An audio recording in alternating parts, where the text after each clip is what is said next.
সৌজন্যে ইস্পাহানি মির্জাপুর।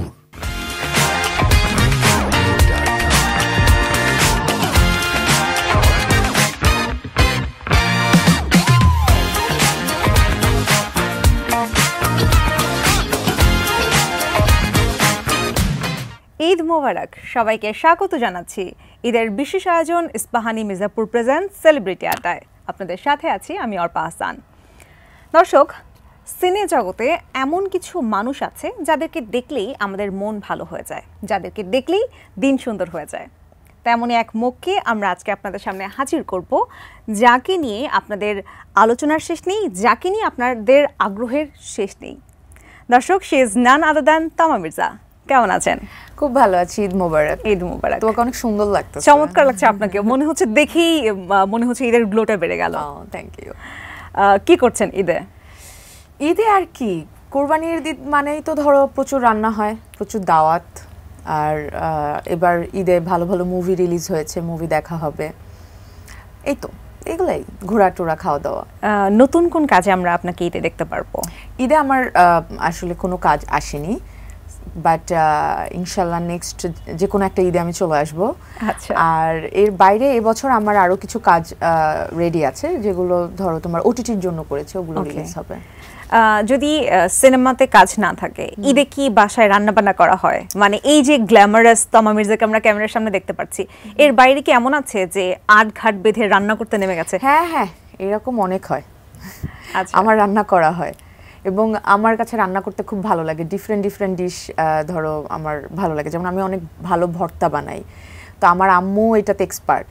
তো আম্মুকে যখন দেখি ভর্তা বানাচ্ছে, আম্মু এটা কী কী দিয়ে করলা বলো তো। তো এরকম মানে আমার খুব আগ্রহ রান্নার প্রতি, ভালো রান্না হোক আর খারাপ রান্না হোক, মানে আগ্রহটা অনেক কাজ করে।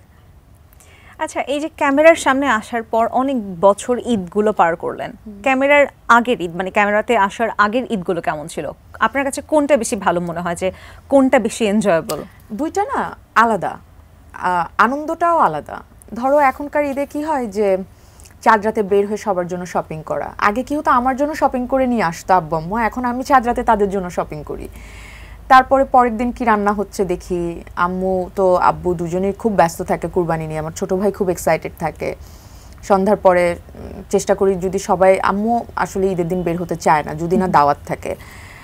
যদি আম্মু বের না হয় বা আব্বু যদি বের না হয়, তখন নিজে নিজে একটু ঘুরতে বের হওয়া, এইগুলো ঈদের সময় চলে। আর আগের ঈদে কি হতো, ধরো তোমার ওই যে কয়টা ড্রেস হলো, কাউকে দেখানো যাবে না, সালামি কত হলো, এই সালামি দিয়ে কি হবে, এই সালামি আম্মুকে দেওয়া যাবে না, নিজে একদম রেখে দেওয়া, হ্যাঁ এটা আমি খরচ করবো, এটা আমার টাকা।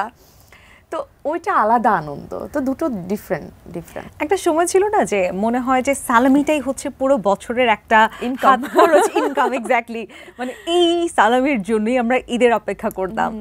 এখন সালামি দেওয়া হয়। হ্যাঁ, কিন্তু আমার আম্মু আমাকে প্রতি বছর সালামি দেয়, আব্বুও দেয়। আব্বুর অঙ্কটা বলবো না, আব্বু সবাইকে 50 টাকা 100 টাকা 50 টাকা 100 টাকা এরকম। আম্মু একটু একটু বেশি দেয়, 400-500 এরকম দেয়। আমি ছোটবেলায় অনেক সালামি পেয়েছি, আমার খুব কষ্ট যে আমি বড় হওয়ার পরে কেউ আমাকে ওইভাবে সালামি দেয় না, আমার সালামি ওইভাবে পাওয়া হয় না। বাট অনেকের একটা এক্সাইটমেন্ট থাকে না সালামি নিয়ে। আমি দেখেছি যে আমাদের বয়সের অনেকেরও অনেক বেশি এক্সাইটমেন্ট কাজ করে, আমার করে না। আচ্ছা, আমরা যেই তমা মির্জাকে দেখতে পাই ক্যামেরার সামনে, খুব স্মাইলি ফেস, খুব গ্ল্যামারাস, এর বাইরে তমা মির্জা ব্যক্তিগত জীবনে কেমন? এটা তুমি বলো, আমি আসার পর থেকে তোমার সাথে গল্প করতেছি। হ্যাঁ, আমি যে গ্ল্যামারাস তমা মির্জাকে দেখতে পাচ্ছি, আর যেটা দেখতে পাচ্ছি তমা মির্জা খুবই ফ্রেন্ডলি, মানে তার মধ্যে একটা সো কল্ড অহংকারী ভাব বা সো কল্ড বোল্ডনেস নেই। এটা কিভাবে মেইনটেইন করেন? দেখো, আমার মনে হয় যে জীবনটা তো অনেক ছোট। তুমি যদি এই সময়টাতে মানুষকে অহংকার করো, মানুষকে নিয়ে তুমি কম্পিটিশনে চলে যাও যে ওর এটা আছে আমার কেন নেই, ও এত সাকসেসফুল আমি না কেন, এই জিনিসগুলো না তোমাকে আরো পিছিয়ে দেয়। আর মানে আমি যে সফল এটা প্রমাণ করার জন্য আমার মধ্যে মানে গাম্ভীর্য বা অহংকার আসাটা যে খুব জরুরি সেটা না, আসা উচিতই না। এবং আমি এরকম অনেক দেখেছি মানুষ যাদের থেকে আমি হয়তো এটা শিখেছি, এবং ছোটবেলা থেকে আমার এটা ছিল না, যে আমি অনেককে দেখেছি যে তারা খুবই ডাউন টু দ্য আর্থ, একদম, এবং মানুষের সাথে মেশার মতন আনন্দের আর কিচ্ছু নেই। একটা মানুষের সাথে মিশে হাসি মুখে কথা বলা, একটা মানুষের ভালো সময় পাশে থাকা, খারাপ সময় পাশে থাকা। দেখো তুমি হয়তো আমার কাছে কখনো কিছু চাবে না, জাস্ট আমি তোমার সাথে 10 মিনিট যদি কথা বলি, ওইটাই কিন্তু আমাদের মধ্যে একটা গুড মেমোরি। এক্স্যাক্টলি, ওই ইমেজটাই আমার আজীবন আমি রেখে দিব। যে তমা মির্জাকে আমি একবার দেখেছিলাম এবং আমি আড্ডা দিয়েছি, আমরা গল্প করেছি, এবং এই সময়টা তোমার থেকে আমি যে ভালোবাসা পাবো, যে গুড ভাইবটা আমি নিব, এটা অনেক ইম্পর্টেন্ট জীবনে। আমি মনে করি জীবন অনেক ছোট, এইখানে এত কিছু চিন্তা করার কিচ্ছু নাই। যেটা আসা সেটা আসবে, পরিশ্রম করে যেতে হবে। যেটা না আসার, এটার জন্য হ্যাঁ মাঝে মধ্যে হয়তো একটু আফসোস থাকতে পারে, বাট এর জন্য মরিয়া হওয়ার কিছু নেই। খুব বেশি কিন্তু এটা দেখা যায় না, কারণ সেলিব্রিটি মানেই হচ্ছে একটু গম্ভীর থাকবে, একটু জনগণ এড়িয়ে চলবে, মানে কোনো ক্রাউডের মধ্যে পড়তে চায় না, বা কেউ সেলফি তুলতে আসলে হ্যাঁ একটা স্মাইল দিলেও সেই স্মাইলের মধ্যে একটা গম্ভীর ভাব থাকে যে না উই আর ডিফারেন্ট। এই ভাবটা আসলে আপনি কিভাবে মানে কি মনে করেন? আমাকে তুমি খুব কম মানে সময় দেখবে আমি মাস্ক পরি। আচ্ছা, আমি দেখেছি যে most of the celebrities mask পরে যদি কোনো পাবলিক প্লেসে যায়, এটা খুবই জরুরি। মানে অবশ্যই, কারণ হয় কি, ধর তুমি একটা কাজে একটা সময় বের করে গিয়েছো, তখন যদি আশেপাশে অনেক বেশি মানুষ তোমাকে চিনে ফেলে, তোমার কাছে চলে আসে, কথা বলতে চায়, হয়তো তোমার হাতে সময়টা কম, তুমি তো তাদেরকে ওটা বোঝাতে পারবে না, কারণ তাদের কারণেই হয়তো তুমি আজকে সেলিব্রিটি, সো তোমাকে তাদের সাথে কথা বলতে হবে। আমি মাস্ক টাস্ক পরি না, আমি আমার মতন ঢুকে যাই, আমার মতন শপিং টপিং করে কাজ টাজ করে আমি চলে আসি। বাট হ্যাঁ, কিছু প্লেসে যেমন আমি একটু মেনটেন করি, যদি সেটা ধরো নিউ মার্কেটের দিকে হয় বা কারণ বাজারের দিকে হয়, তখন একটু মেনটেন করতে হয়। বাট এটা ছাড়া আমি আমার মতো আমি কখনো, আমি ক্যামেরা ছাড়া, যে এখন আমার সামনে ক্যামেরা, এটা ছাড়া আমি কখনো নিজেকে, মানে দেখেন এখন ক্যামেরার সামনে অনেক গুছায় কথা বলতেছি, এর বাইরে আমি কিচ্ছু চিন্তা করি না, এত চিন্তা করে কথা বলতে পারবো না। মানে বরাবরই যেটা তোমাকে বললাম যে লাইফ, মানে তুমি জানো না কালকে তোমার সাথে কি হবে, সো এত ক্যালকুলেট করে লাইফ লিড করা যাবে না। So sweet of you. আচ্ছা, এই যে মাস্ক ছাড়া বাইরে বের হন বা যে কোনো শপিং মল টলে এমনি চলে যাচ্ছেন সাধারণ জনগণের মতো, খ্যাতির বিড়ম্বনা পোহাতে হয় না? সেলফি তুলছে বা কেউ একটু উল্টাপাল্টা টাইপের বিহেভ করে ফেললো বা একটু হ্যান্ডশেক করতে চাইলো, তো এরকম ধরনের ঝামেলা পোহাতে হয় কিনা? না, দেখো যারা টিজিং করে বা যারা একটু খোঁচা দিয়ে কথা বলে বা একটু অ্যাটেনশন নেওয়ার জন্য অনেক ধরনের কথা বলে, সাইড টক করে, এই সংখ্যার মানুষদের স্বভাবই এরকম। বাট এদেরকে তুমি সব জায়গায় পাবা না। যারা মানে ধরো সোভার বা ভদ্র বা যাদের মধ্যে ধরো পোলাইটনেস আছে, এদেরকে তুমি কখনোই তোমাকে ডিস্টার্ব করতে দেখবা না।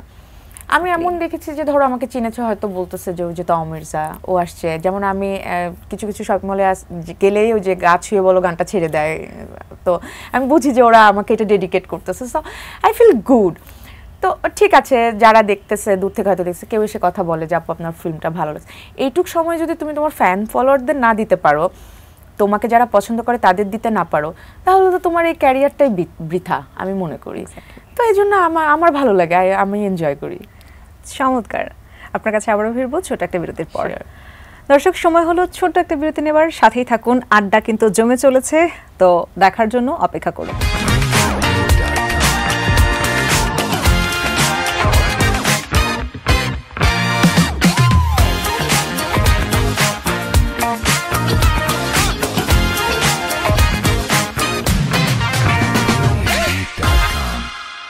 সৌজন্যে ইস্পাহানি মির্জাপুর। আরও একবার ফিরে এলাম ইস্পাহানি মির্জাপুর প্রেজেন্ট সেলিব্রিটি আড্ডায়। আপু, এবার একটু মিডিয়ার কথায় আসি। মিডিয়াতে তো আপনার প্রায় 14 বছর, 13 বছর সামথিং। আপনার এই যে এত বড় একটা সময় অনেক মানুষের সাথে কাজ করেছেন, আপনার ব্যক্তিগত মতামত কি যে কোন সহ অভিনেতার পাশায় আপনাকে বেশি মানায়? এটা তো দর্শক ভালো বলতে পারবে, কিন্তু আপনার দিক থেকে কি মনে হয় যে না এর সাথে কাজ করে আমি বেশি কমফোর্টেবল বা এর সাথে আমাকে দেখতে বেশি ভালো লাগছে? না, এইভাবে বলতে পারবো না যে আমাকে ভালো লাগছে, কারণ এক একজনের সাথে এক একজনের ক্যারেক্টারও থাকে না, যে ওই মুভিটার ক্যারেক্টার তো সে অ্যাডপ্ট করে, সো তারপরে দেখা যায় যে একটা ডিফারেন্ট ক্যারেক্টার হয়ে যায়। সেইখানে কো আর্টিস্টের সাথেও দেখা যায় যে ওই কেমিস্ট্রি, ওই স্টোরিটা ডিফারেন্ট। তো এক একজনের সাথে এক একজনের পেয়ার অন্যরকম, তো ওইটা আমি বলতে পারবো না যে আমার সাথে ওকে বেশি ভালো লাগে বাই।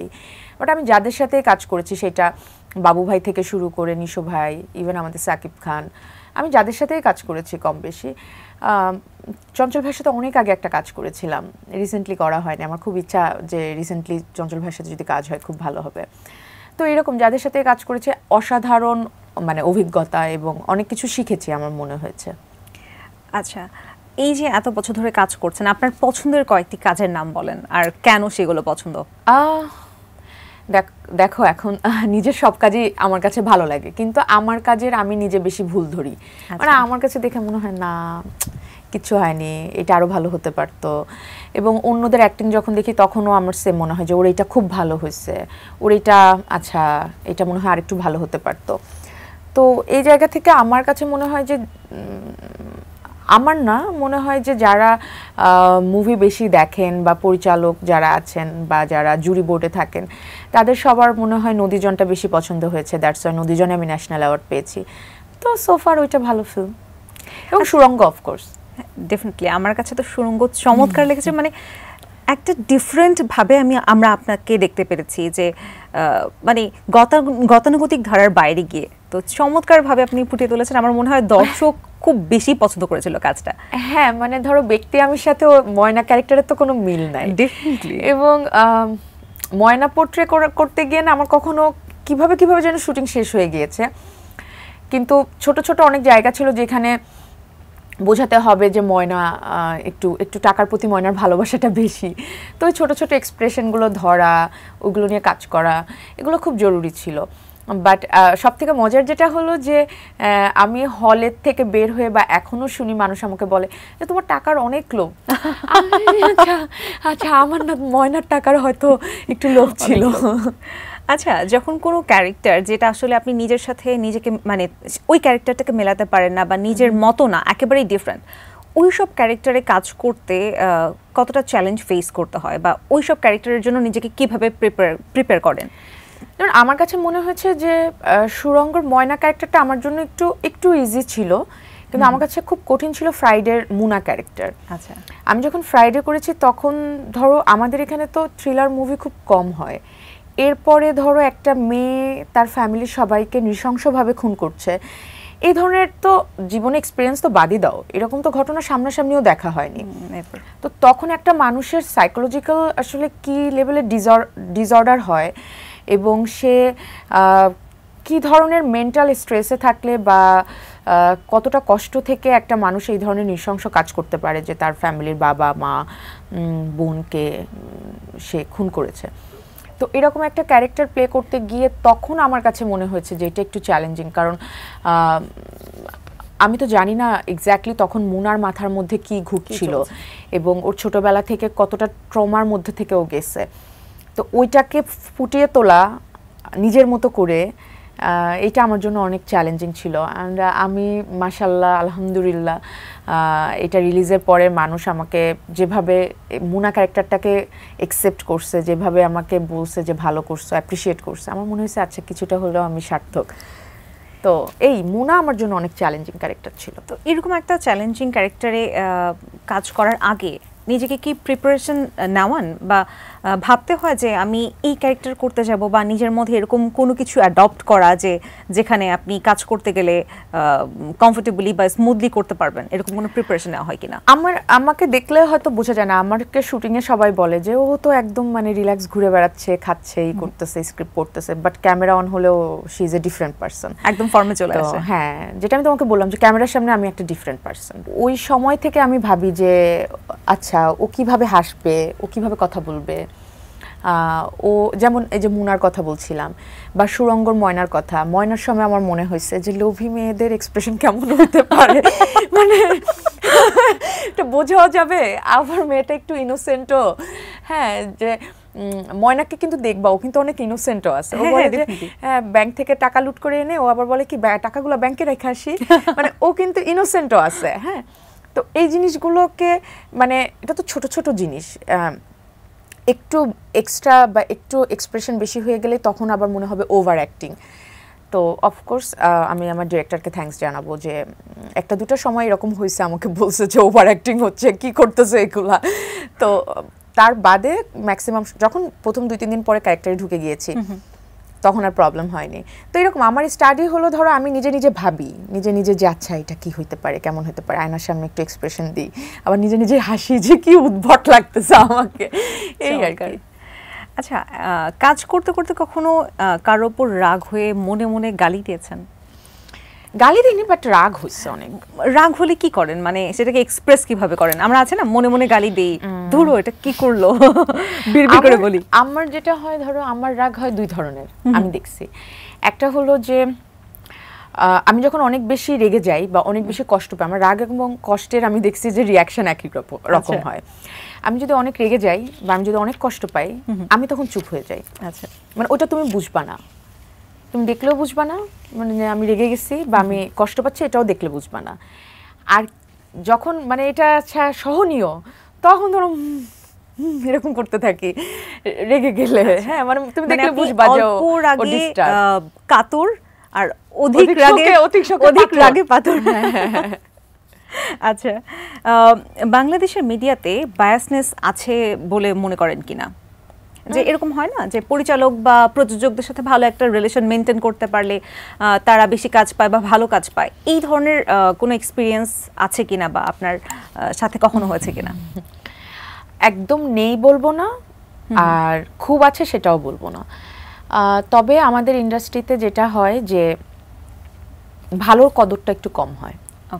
এখন ভালোর কদর কম হয়, এটাকে তুমি যে ওই ব্যাখ্যায় নিবে যে তাহলে কি এটা পার্শিয়ালিটি হচ্ছে কিনা, বা এখানে কি একটা গ্রুপ হয়ে গেল কিনা, সিন্ডিকেট হয়ে গেল কিনা, এটা তুমি বলতে পারো না।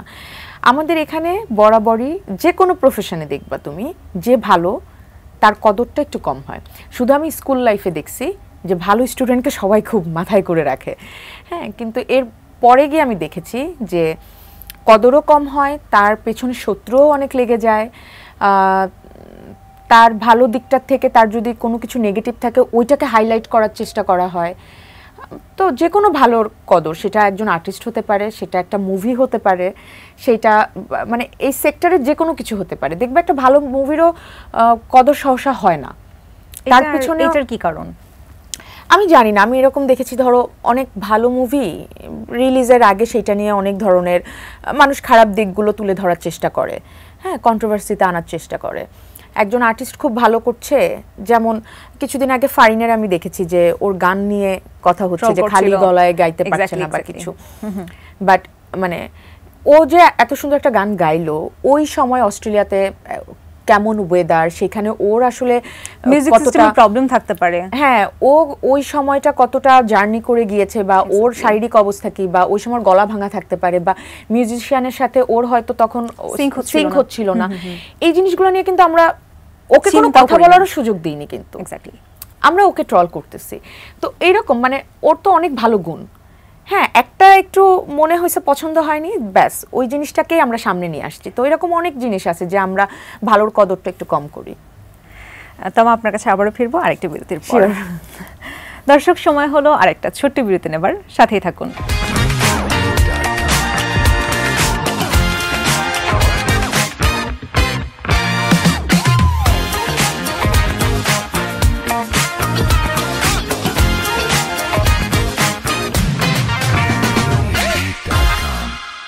সৌজন্যে ইস্পাহানি মির্জাপুর।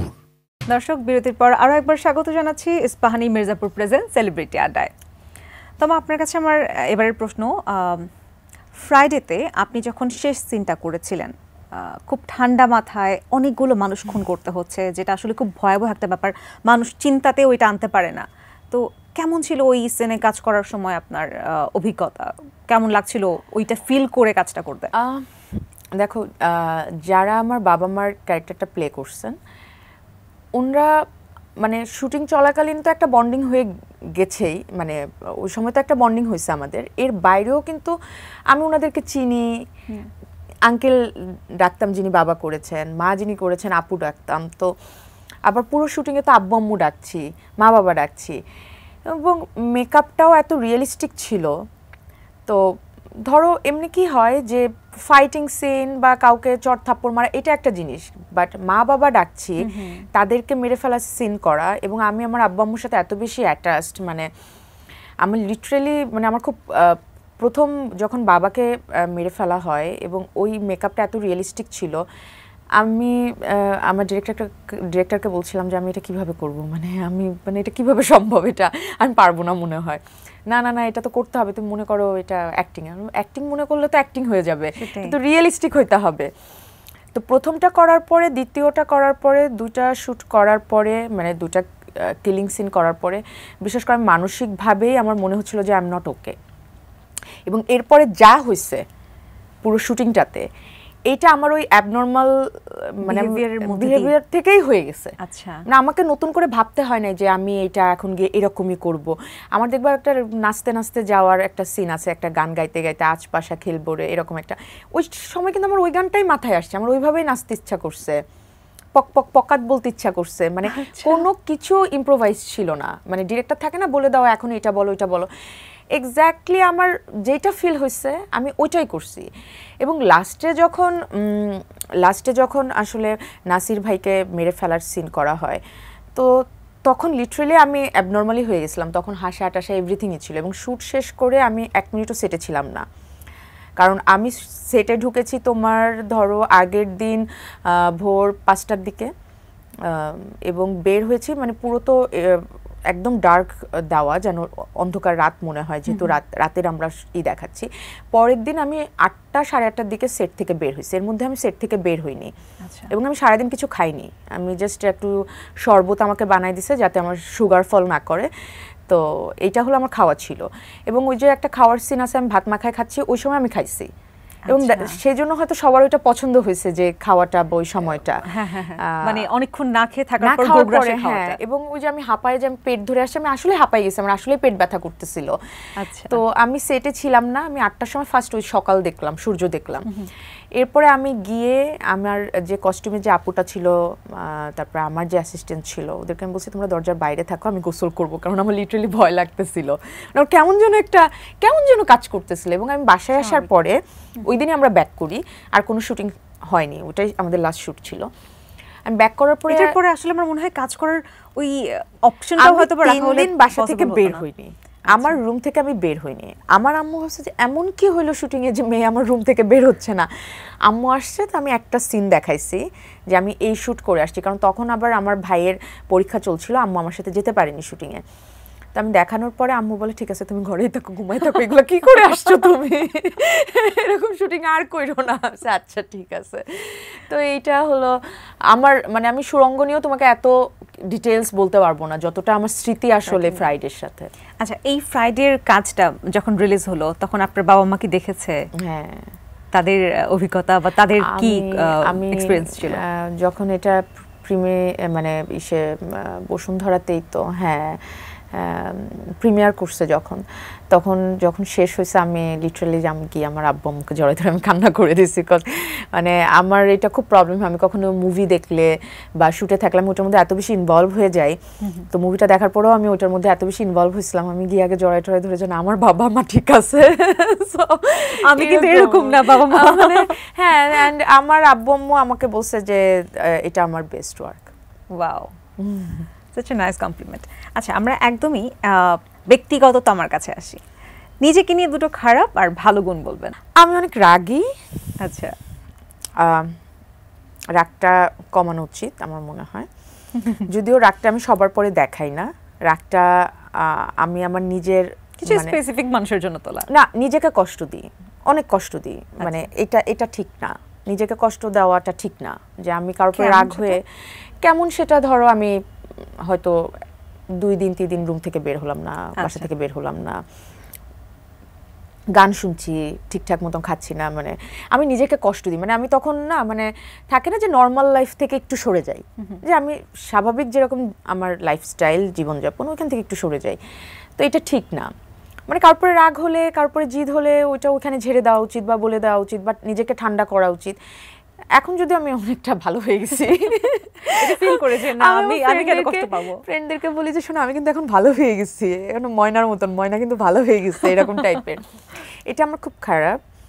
আরেকটা খারাপ হলো আমি খুব সহজে মানুষকে বিশ্বাস করে ফেলি। ধরো তুমি যদি আমাকে এখন একটা কথা বলো, হয়তো তুমি মজা করে বলতেছো, আমার আশেপাশে 5 জন ওটা বুঝতেছে মজা, আমি বলবো আল্লাহ সত্যি, মানে এরকম আমি বিশ্বাস করে ফেলি। এবং এটা মানুষ চেনার ক্ষেত্রেও হয়, আমি খুব সহজে মানুষকে বিশ্বাস করি, মানুষ চিনতে ভুল করি। আচ্ছা, আর দুটো ভালো গুণ? ভালো গুণ আমার মনে হয় যে একটা আমি বলে দিই, মানুষের সাথে খুব সহজে মিশতে পারে। আরেকটা ওকে, আরেকটা আমার মনে হয় যে আমি আমাদের মধ্যে এখন এসে এত নৃশংসতা বেশি, আমরা এত বেশি রিভেঞ্জফুল, আমরা মানুষের প্রতি ভালোবাসা নেই, তো আসলে পশু প্রাণীর প্রতি কি থাকবে? আমরা মানুষের প্রতি আমাদের ভালোবাসা নেই, উদারতা নেই, সাহায্য করতে চাই না। একটা মানুষ কষ্ট পাচ্ছে, খারাপ আছে দেখলে আমরা হাসি খুশি হই, আমাদের মধ্যে কেমন যেন একটা পশুত্ব চলে আসছে। তো সেখানে তুমি পশুর প্রতি ভালোবাসা কিভাবে এক্সপেক্ট করো? বাট আমার মনে হয় আমি পশুদেরকে ভালোবাসি। এবং আমার 2টা পেট ছিল, ওরা 2টা কুকুর ছিল, একটা বিড়াল ছিল। তো আমার কুকুর একটা নভেম্বর মারা গিয়েছে, আর একটা ডিসেম্বরে মারা গিয়েছে, একটা জানুয়ারিতে মারা গেছে, মানে ব্যাক টু ব্যাক। আচ্ছা, তো ওরা মারা যাওয়ার পরে আমি বুঝছি যে আসলে ওদেরকে আমি কতটা ভালোবাসতাম। মানে এই হারানোর কষ্টটা হয়তো প্রিয়জন হারানোর কষ্টের মতো, এর থেকে বেশি ছাড়া কম না। বিড়ালটা আছে এখনো, ওকে অনেক আদর করি, যে ও যতদিন আছে ও আদরটা একটু বেশি পাক। এবং এই পোষা প্রাণী মানে যে নিজের ঘরের প্রাণীর প্রতি তোমার ভালোবাসা হতে হবে সেইটা না। রাস্তার কুকুর, রাস্তার বিড়াল, গরু, ছাগল, যে কোনো কিছু, যারা পেট লাভার আমার মনে হয় যে তারা ঘরে বাইরে সমানভাবেই। না, আমি দেখেছি কিছু আছে আমার খুব বিরক্ত লাগে, যারা ধরো বিদেশি কুকুরই পালতে হবে বা দেশি কুকুর হোক বা যেটাই হোক, নিয়ে আসার পরে যখন অসুস্থ হয় বা বয়স হয়ে যায় বা ওই সুইটনেস থাকে না, বয়সের সাথে সাথে তো ওদের অ্যাক্টিভিটিস চেঞ্জ হয়, খেলাধুলা কম করে, হাসে কম, এক জায়গায় বসে থাকে, অত নড়াচড়া করে না। অসুস্থ হয়ে গেলে তোমাকে ওদের টেক কেয়ার করতে হবে। যে সময়টা আসলে বেশি প্রয়োজন হয় ওই সময়টা আমরা ওদেরকে রাস্তায় ছেড়ে দিই বা ফেলে দিই। আমি এটা কখনো শেয়ার করিনি। আমার যে সাদা কুকুরটা ছিল অ্যানি, ও মানে আমার রুমে আমি কখনো আমাদের বাসায় কোনো আত্মীয় স্বজন আসলে আমার রুমে আসতো না, মানে আমি ঢুকতে দিতাম না, কারণ পুরো রুমে ওর শরীরে স্কিনে একটা ডিজিজ ছিল। তো যেটার জন্য কি হতো, ওর গা থেকে প্রচন্ড বাজে গন্ধ আসতো। এটা ওর জেনেটিক্যাল, মানে এটা কোনো ট্রিটমেন্ট নাই। তো কি হতো, মানুষ ঢুকলে কেন তাহলে ঘরে রাখছো, একে ফেলাই দাও। হ্যাঁ, ও আমার রেস্কিউ ডগ ছিল, ওকে ওর মালিক এই জন্যই ফেলে দিছিল। আচ্ছা, ও একটা লাসা ছিল, বাট আমি যখন আনছি তখন থেকে ওকে আমি যখন আনছি তখন আমি দেখছি যে ওর আসলে ও অনেক অ্যাবিউজড হয়েছে। তো ওর তোমার পশম তখনই পড়া শুরু হয়ে গেছে, মানে ওরও বিউটিটা নাই তখন। এবং ও অনেক ওই যে স্মেলটার জন্য ওকে রাস্তায় ফেলে দিছে।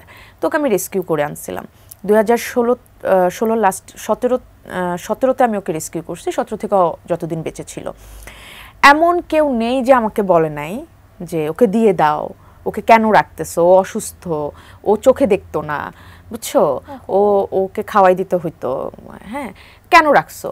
সবাই ওকে আমাকে ফেলে দিতে বলছে।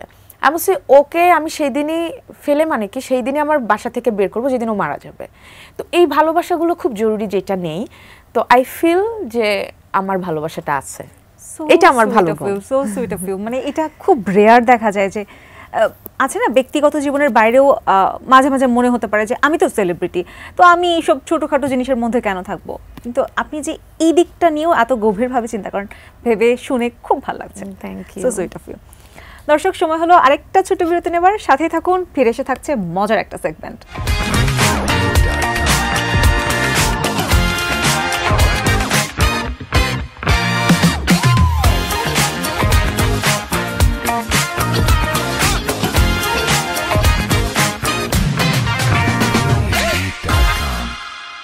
সৌজন্যে ইস্পাহানি মির্জাপুর।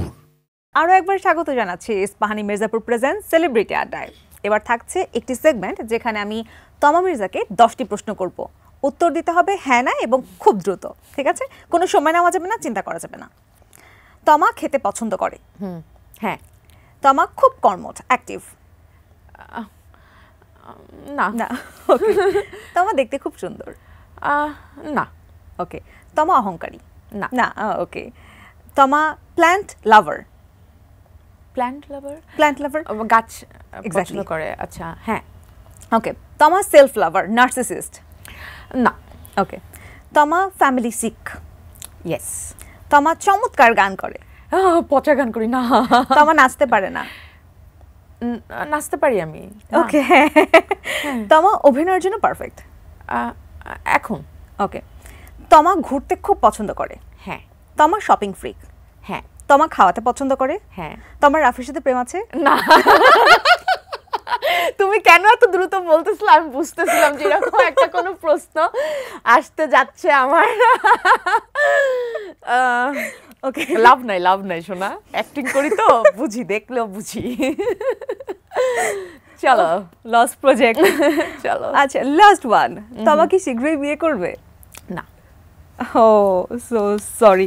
আচ্ছা, আমরা যে এত গসিপ শুনি, হ্যাঁ, যে আমরা দেখি রাফি কখন আপনাকে প্রপোজ না, আপনাকে উইশ করছে খুব সুন্দর ভাষায়, এবং সাধারণ জনগণ হিসেবে আমরা ভাবি যে আচ্ছা এত সুইট করে কেন উইশ করছে বার্থডেতে বা যে কোনো কিছুতে। এটা নিয়ে মানুষের অনেক আগ্রহ, এই ব্যাপারটা একটু আপনার কাছ থেকে ক্লিয়ার হতে চাই। কি আছে, কি চলছে, আমরা কি কখনো শুনতে পারবো যে একই বন্ধনে বাঁধতে চলেছে? দেখো, এটা তো জন্ম মৃত্যু বিয়ে, এটা আল্লাহর হাতে, আমি জানি না কি হবে। ও আমার অনেক পছন্দের একজন মানুষ, ওর যথেষ্ট কোয়ালিটি আছে। বাংলাদেশের আমার দেখা টপ 3-র মধ্যে he is one of them. Director or brainy, কোয়ালিটির জায়গায়, সব কিছুতে। তো ও যার লাইফ পার্টনারই হোক, শি উইল বি লাকি যে ওর মতন একজন মানে এইরকম অনেক গুণে গুণান্বিত একজন মানুষকে লাইফ পার্টনার হিসেবে পাচ্ছে। আর আমার সাথে যেটা, সেটা আমার মনে হয় যে এখনো বলার সময় হয়নি। সেটা ভালো কি খারাপ, বা ভালো হলে কেন ভালো, খারাপ হলে কেন খারাপ, সেটা সময় হলে বলবো। ওকে, আমরা অপেক্ষায় থাকবো। একদম। আচ্ছা, মিডিয়াতে আসার আগে কখনো কাউকে প্রপোজ করা হয়েছে? এটা মেয়েদের একটু নাকোচা ভাব আছে, এটা মেয়েদের স্বভাব। এরা বুক ফাটে তো মুখ ফাটে না, এরা কোনোদিন এটাতে বিশ্বাসই করে না যে ছেলেদেরকে এরা প্রপোজ করবে। এরা সব সময় একদম বসে থাকে, একটু করো, প্রপোজ করো। কিন্তু ধরো ওইদিকে সে তার বুক ফেটে যাচ্ছে বলার জন্য, প্রপোজ করার জন্য। এখন এসে এই জামানাটা একটু চেঞ্জ হয়েছে, এখন একটু মেয়েরা একটু বলা শুরু করছে, একটু ওপেন। হ্যাঁ, বাট এটাও খুব উচিত। তুমি যদি কাউকে ভালোবাসো, তুমি জেন্ডার চিন্তা করো না যে আমি মেয়ে, আমি বলতে পারবো না, ও ছেলে, ওকেই বলতে হবে, এটা চিন্তা করা উচিত না। কাউকে যদি ভালোবাসো, সেটা যে ধরনের ভালোবাসা হোক। আমরা খুব কম আমাদের আব্বু আম্মুকে বলি যে তোমাকে অনেক ভালোবাসি, বলে ফেলা উচিত। মানে আমরা কিভাবে জানো, সে তো জানেই, কিন্তু অনেক সময় এই কথাটা বলাতে যে খুশি হয়, যে আনন্দটা, এটা দেওয়া উচিত। আমি আমার আম্মুকে জড়াই ধরে অনেকবার বলি, হ্যাঁ, আমি আমার আব্বুকে বলি। তো আমার মনে হয় যে ভালোবাসার মানুষকে ভালোবাসি, এটা একবার না, অসংখ্যবার বলা উচিত। তমা, আপনার কাছে কি উড়ো চিঠি আসে এখনো? না। তার মানে আসতো কখনো কখনো? লাস্ট 2000, আমি ভাবতাম, মানে আমার হঠাৎ করে, এটা আগে কখনো বলা হয়নি, তোমার প্রোগ্রামে অনেক নতুন নতুন কথা বলা হচ্ছে। সেটা হলো লাস্ট আমি আমার ওয়ালেট ঘাঁটতে গিয়ে দেখলাম যে একটা চিঠি 2022-এর একটা চিঠি, যে মানুষটার কথা বললো ওই মানুষটার দাও একটা চিঠি। আচ্ছা, তো দেখে আমি ভাবলাম যে 2022-এর চিঠি এখনো আমি রেখে দিচ্ছি, তো এটাই মনে হয় লাস্ট চিঠি। আচ্ছা, এই চিঠির জবাবে কি চিঠি লেখা হয়েছে? বলে ফেলি আমরা, এত রাগ? ওইটা মনে হয় রেগে গেছিলাম কিছু একটা নিয়ে, রাগ ভাঙানোর জন্য একটা চিঠি, তো ওইটার আর রিপ্লাই দেওয়া হয় নাই। আচ্ছা আচ্ছা, যদি এখন কাউকে প্রপোজ করতে হয়, আপনি যেরকমটা বললেন যে এখন মেয়েরা অনেক ওপেন মাইন্ডেড, একটু আমরা, আপনার তো দেশের বাড়ি বাগেরহাট, আমরা জানি, বাগেরহাটের ভাষায় একটু কাউকে যদি প্রপোজ করতে হয় কেমন করে করা হবে? আমি পুরো সুরঙ্গতে বাগেরহাটের একটু টোনের কথা বলছি। আমি এমনি নর্মালি গ্রামে গেলে পুরাই বাগেরহাটের কথা বলি। আমি জানি না ঢাকায় আসার পর আমার কোন জিনে ভূতে ধরে, আমি আর তখন বলতে পারি না, বাট বাগেরহাটে গেলে আমি প্রচুর বাগেরহাটের কথা বলি। তো আমি জানি না আমি এটা কিভাবে বলে, বাট আমি যদি কাউকে বলতে চাই আমি তাকে ভালোবাসি, বা আমার ভালোবাসার মানুষকে যদি আমি কখনো বলি যে আমি ভালোবাসি, এটা আমি সহজে বলে দিই যে আমি তোমাকে অনেক ভালোবাসি। আমরা একটু শুনি বাগেরহাটের ভাষায় আপনি কিভাবে প্রপোজ করবেন। কিভাবে বলে দেখো, আমি না এক্সাক্ট বলতে পারবো না। আমি আপনাকে প্লট দিই, হ্যাঁ। আমি আপনার সামনে বসে আছি, আমি একটা ছেলে যাকে আপনি অনেক দিন ধরে পছন্দ করেন কিন্তু বলতে পারছেন না, কিন্তু আপনি জানেন এই ছেলেটা আরেকজনের সাথে ইনভলভড। ও, তাহলে ওকে ভালোবাসা যাবে না। আচ্ছা, আরেকজনের ভালোবাসার মানুষকে কখনো ভালোবাসা উচিত না, কিন্তু বলে তো দেওয়া উচিত। এখন ছেলেটার তো এরকম হতে না, পারে যে এই ভালোবাসাই উচিত না, এই ভালোবাসার কথা বলা উচিত না। আমি তোমাকে একটা কথা বলি, এখন আমাদের যে প্রবলেমটা হয় যে ও অনেক ভালো, ওর কোয়ালিটি আছে অনেক, ঠিক আছে, ওর সাথে প্রেম করতে হবে। এখন ওর গার্লফ্রেন্ড থাকুক বা ওর কি আছে এগুলো ম্যাটার না, আমার ওর সাথে প্রেম করতে হবে বা পরে দেখা যাবে কেড়ে নিয়ে আসবো বা কিছু একটা, ওটা দেখা যায়। এটা উচিত না, এটা উচিত না। আমরা হয়তো অনেক সময় অনিচ্ছাকৃত এটা করে ফেলি, বাট এটা করা উচিত না। সেকেন্ড হলো যে রিলেশনে বা যে কোনো সম্পর্কে তোমাকে তোমার একটা নিজের একটা গণ্ডি করে ফেলতে হবে যে এই গণ্ডির বাইরে কেউ আমার পর্যন্ত আসতে পারবে না। তখন কি হবে, তখন তোমার পার্টনারের প্রতি অনেস্টিটা থাকবে, তোমার ভালোবাসার বন্ধনটা অটুট থাকবে। তো আমি এটা প্রত্যেকটা ইন্টারভিউতে বলি যে কোনো রিলেশনে অনেস্টি খুব ইম্পর্টেন্ট, যে কোনো রিলেশনে কমিটমেন্ট খুব ইম্পর্টেন্ট। আমরা যে সংযম করি, আমার মনে হয় ভালোবাসায় সংযমটা খুব জরুরি। আমরা যখন ধরো রোজা থাকি সারাদিন আমার আম্মু তো এই যে এখন মানে কিছুদিন আগেও কুরবানির রোজা ছিলেন, তো আমার আম্মু সপ্তাহে দেখা যায় যে 2টা রোজা থাকেন বা অনেক সময় আমি দেখি রোজা আছেন। আমরা বাসায় সবাই খাওয়া দাওয়া করছি, রোজার মাস ছাড়া আর কি খাওয়া দাওয়া করছি, সে কিন্তু রান্না করতেছে, সব কিছু ঠিক আছে, কিন্তু কখনো কিন্তু তার মধ্যে দেখি না, মানে যেটা হয় না, তো এটা কি সংযম। তো ভালোবাসাটা না একটা সংযমের মতো। চমৎকার কথা। আসলে প্রত্যেকটা মানুষের হয়তো এইভাবে করে ভাবা উচিত, নয়তো তাহলে তারা এই জন্য এখন রিলেশন বেশি দিন থাকে না, দেখো ব্রেকআপ হয়ে যায়, কারণ ওয়ান সাইডেড হয়ে যায় সবকিছু। ব্রেকআপ ডিভোর্স এখন একটা ট্রেন্ড হয়ে গেছে না, সোশ্যাল ট্রেন্ড, ভাল লাগছে না। আচ্ছা, নেক্সট ওয়ান। আমি কখনো শুধু ছেলেটাকেও ব্লেম দিব না, মেয়েটাকেও ব্লেম দিব না। আমার মনে হয় যে কোনো রিলেশনে ভাঙার পেছনে দুজনই দায়ী থাকে, কিন্তু যেটা হয় যে আমি যে ভুলগুলোর জন্য তোমার সাথে থাকতে চাচ্ছি না, ওই ভুলগুলো কিন্তু হয়তো মাফ করা যায়, কিন্তু তুমি যে ভুলগুলো করছো ওই ভুলগুলো মাফ করার মতো না, বাট দুইজনই কিন্তু ভুল করছি। তো এই জন্য আমি বলি যে কোনো সম্পর্ক ভাঙার পিছনে একজন দায়ী না, উভয়ই দায়ী, কিন্তু কার দোষটা আসলে মাফ করার মতো না বা মেনে নিয়ে সারা জীবন থাকা সম্ভব না, ওইটা আসলে পিক করতে হবে। সেটা একটা ছেলেরও হতে পারে, একটা মেয়েরও হতে পারে। তো আমার সুরঙ্গ মুভির একটা গান খুবই ভাইরাল, মানুষের কণ্ঠে কণ্ঠে, যেটা আপনি বললেন আর কি, যে কোনো শপিং মলে গেলে গানটা ছেড়ে আপনাকে ডেডিকেট করে। 2 লাইন একটু আপনার কণ্ঠ শুনতে চাই। আল্লাহ, 2টা লাইন। এতক্ষণ যাও মানুষ প্রোগ্রামটা দেখছিল, এখন বের হয়ে যাবে, এখন আরো বেশি দেখবে, আরো মানে এন্ডিংটা সুন্দর হবে আমাদের।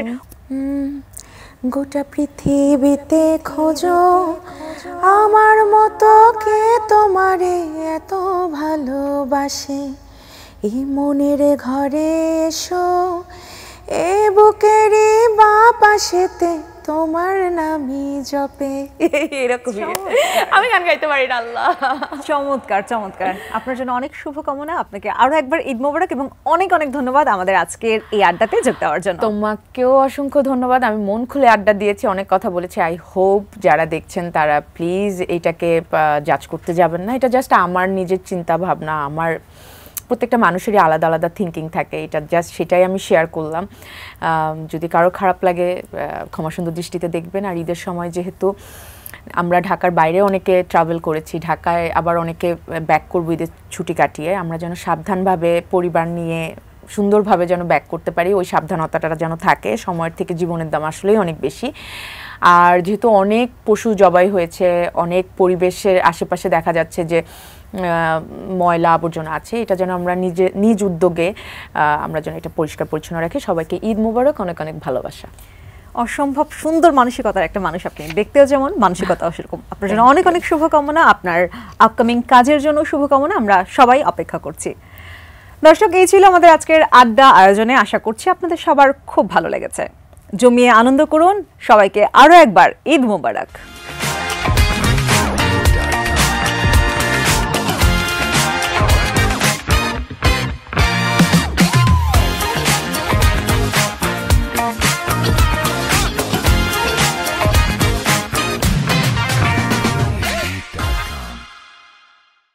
সৌজন্যে ইস্পাহানি মির্জাপুর।